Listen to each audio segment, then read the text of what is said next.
नमस्कार। आज हम पाठ दूसरा में नए राजा और उनके राज्यवंश के बारे में अध्ययन करेंगे, जिसमें सबसे पहले हम दक्षिण भारत के राजवंश और उसके बाद में उत्तर भारत के राजवंशों के बारे में अध्ययन करेंगे। जिसमें चित्र पहला यहाँ पर दिखाया गया है। इसमें दक्षिण भारत के प्रमुख राजवंश राष्ट्रकूट, जो कि वर्तमान में महाराष्ट्र तक फैला हुआ था। उसके अलावा चोल राजवंश, जो कि केरल, तमिलनाडु, आंध्र प्रदेश, पश्चिम बंगाल और श्रीलंका तक फैला हुआ था। उसके अलावा पांड्यन, उसके अलावा पाल और पल्लव, जो कि तमिल और तेलुगु तक फैला हुआ था। और चालुक्य राजवंश, जो कि पश्चिम महाराष्ट्र, कर्नाटक से पश्चिम आंध्र प्रदेश तक फैला हुआ था। उसके अलावा गुर्जर प्रतिहार, जो कि उत्तर मध्य भारत में फैला हुआ था। उसके अलावा चाहमान, जो कि दिल्ली, सांबर और अजमेर तक फैला हुआ था। चाहमान को चौहान के नाम से आज वर्तमान में हम जानते हैं। इसके बाद हम चित्र दूसरे में देख रहे हैं कि एलोवेरा की गुफा। एलोवेरा की गुफा 15 का भित्तीय चित्र, जिसमें विष्णु को नरसिंह अर्थात कि मुख जिसका शेर का और बाकी शरीर मानव का हो, ऐसे रूप में दिखाया गया था, जो कि राष्ट्रकूट काल की कृति में प्रमुख रूप से मानी जाती है। दक्षिण भारत के प्रमुख राजवंश, नए राजवंशों का उदय। राजा के पास में सामंत रहते थे और ये सामंत राजा को कुछ धन लाकर जमा कराते थे, और यदि यह सामंत अधिक मात्रा में धन जमा कराते तो यह महासामंत की और इसके अलावा महामंडलेश्वर की उपाधि वो धारण कर लेते थे। महामंडलेश्वर का मतलब होता है पूरे मंडल का महान स्वामी। अपने आप को ये स्वयं ही घोषित कर लेते थे।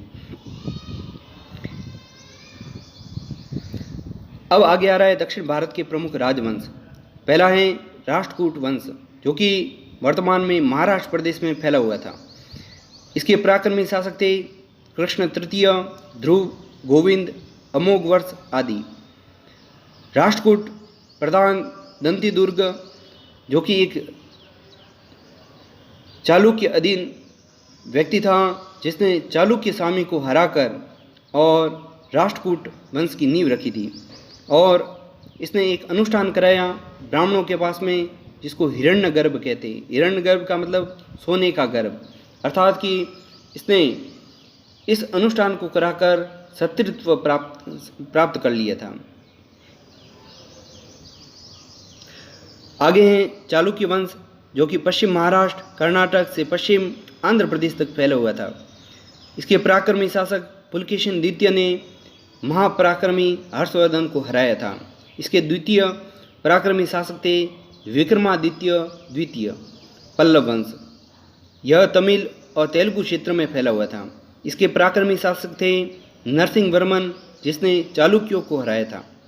चोल वंश, केरल, तमिलनाडु, आंध्र प्रदेश, पश्चिम बंगाल, श्रीलंका तक चोल वंश से वो फैला हुआ था।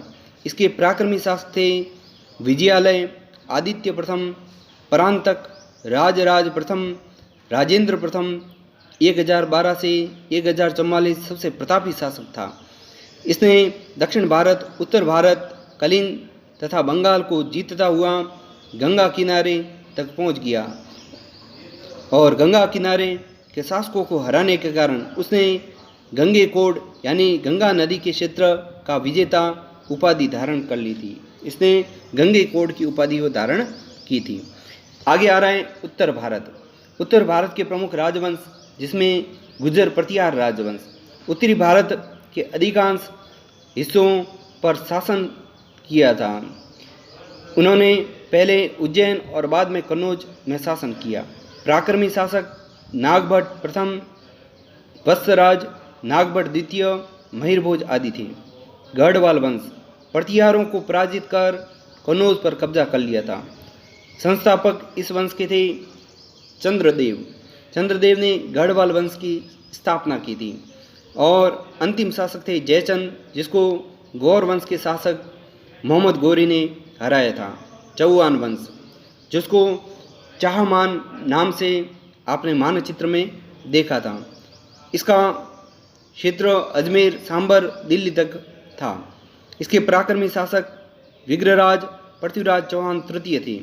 पृथ्वीराज चौहान ने तराइन का पहला युद्ध 1191 में लड़ा, जिसमें पृथ्वीराज चौहान ने मोहम्मद गौरी को हराया था। और तराइन का दूसरा युद्ध 1192 में पृथ्वीराज चौहान और मोहम्मद गौरी के बीच में पुनः लड़ा गया, जिसमें पृथ्वीराज चौहान तृतीय को हार का सामना करना पड़ा।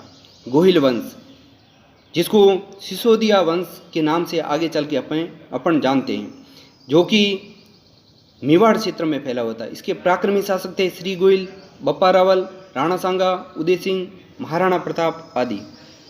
गृह कार्य। प्रश्न पहला, पुलकेशिन द्वितीय ने किस पराक्रमी राजा को हराया था? प्रश्न दूसरा, एलोरा की गुफा में किस देवता का चित्र है तथा यह किस राजवंश काल की कृति है? प्रश्न तीसरा, पल्लव वंश के किस शासक ने चालुक्यों को हराया था? प्रश्न चौथा, गंगे कौंड्य की उपाधि किस चोल शासक ने धारण की थी? प्रश्न पांचवा, तराइन का पहला व द्वितीय युद्ध किन किन के मध्य हुआ था? ये सारे प्रश्न आपको घर से करने हैं। धन्यवाद।